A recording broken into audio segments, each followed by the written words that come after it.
Qui est assis sur le trône du coupé-décalé en ce moment? Avant de parler de ça, parlons d'abord des rois du coupé-décalé. Ça, c'est Doob Saga, le premier roi du coupé-décalé et créateur du coupé-décalé. Il réussit à mettre le coupé-décalé dans le cœur de tout le monde et réussit à rendre le coupé-décalé comme une musique culturelle ivoirienne. Oui, grâce à son mouvement, Doob Saga rallie beaucoup de foules et rend beaucoup de monde fou du coupé-décalé. Mais Doob Saga ne dure pas très longtemps avec nous. Grâce à une grave maladie, Doob Saga succombe et meurt. Oui, Doob Saga, durant sa vie, aura montré comment il est un grand bokantier. Mais en ce moment où Doob Saga ralliait les foules, il ne savait pas que sur cette moto, il était déjà avec le futur roi du coupé-décalé, Arafat. Après son son à succès Jonathan, il revient sur la scène musicale avec Des Bordeaux pour pouvoir révolutionner le coupé-décalé. Mais ces deux ont eu un grave problème et se séparent.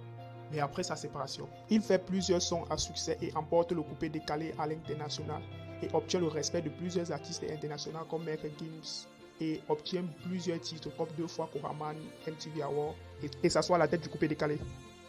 Devenu roi du coupé-décalé, il fait plus de 13 ans de règne et meurt à cause d'un accident de moto et laisse son poste vacant. Car pour moi, ces grands rivaux comme Serge Beno, Des Bordeaux n'ont pas assez fait pour pouvoir mériter de s'asseoir sur le trône du coupé-décalé, ni la nouvelle génération, dont Arafat reste le maître et le roi du coupé-décalé. En attendant celui qui sera dit, mets ton avis en commentaire si tu penses que est digne ou pas d'être le roi du coupé-décalé.